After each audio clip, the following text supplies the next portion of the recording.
একটা বিয়ে না, তিনটা বিয়ে করছে।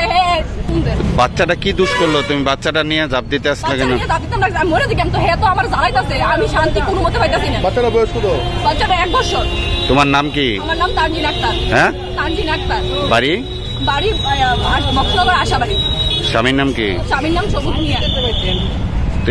তোমার তো সব ঠিক আছে, বাচ্চাটারে নিয়ে চাপ দিতে আসলে কেন তুমি? বাচ্চাটার প্রতি হেল্প খেয়াল নাই। কই বেচছে জিগান বিতে জিগান বেচছে কোন জিগান ব্যস্ত নিছে কোন জিগান? আমি আমার মায়ের কিতাম বেচা। কত ডিটেইল আছে? ডিটেইলস দেন না। বাড়ি যাইতে না। দেন না। এই বাইক নিয়ে আমার শারীরিক টর্চার করব। আমরা যদি শরীরটা দেখাতে পারতাম তো আমরা অনুভব করতে পারলে হে আমার কিভাবে টর্চার করে। আচ্ছা আচ্ছা। এখানে দুজনে আসলো, তকতবিপত আসলো। তকতবিপত পরে একটা মহিলা জাপ দিতে আসলো ব্রিজের থেকে বাচ্চাটা নিয়ে। বাচ্চা জায়গায় ধরছে, ধরার পর দেওয়া বাচ্চাটাকে আবার মহিলা না জাপ দিতে গেছে। আচ্ছা, হ্যাঁ, তখন তো আমাদের ব্রিজে কলঙ্ক হয়ে বিশাল একটা কলঙ্ক লইলেন। মানে এই বাচ্চাটা কি মহিলার সঙ্গে আসলো? মহিলার সঙ্গে আসলো, কুলের শিশু। পুলিশ শিশু।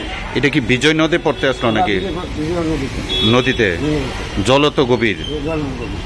মানে তারপরে পথ চলতি লোকেরা ধরছে নাকি? এখন কি থানাতে দিয়ে দিছে নাকি? তারা না কুলের শিশু নিয়ে পড়তে আসলো। এটা কোন জায়গাতে হয়েছে ঘটনাটা? বৃক্ষমণিতে না? আপনি কি বাজার ব্যবসায়ী? আপনি এখান থেকে দেখছেন সবটা ঘটনা? বাচ্চাটা তারা স্বামী স্ত্রী মিলে আমি দেখাচ্ছি বাচ্চা লইয়া একটা মহিলা জাপ দিতে গেছে। আচ্ছা, পুরুষ মানুষটা আটকাইছে, আটকে বাচ্চা বেরিয়ে না হারাইছে। এখন আমরা বেরিয়ে গেছি এদিকে। মহিলা বাচ্চাটা নিয়ে জাপ দিতে আসলো। এখন কই হয়েছেন বাচ্চাটা? বাচ্চা বেরিয়ে গেছে। মানে বিজয় নদীতে পড়তে আসলো।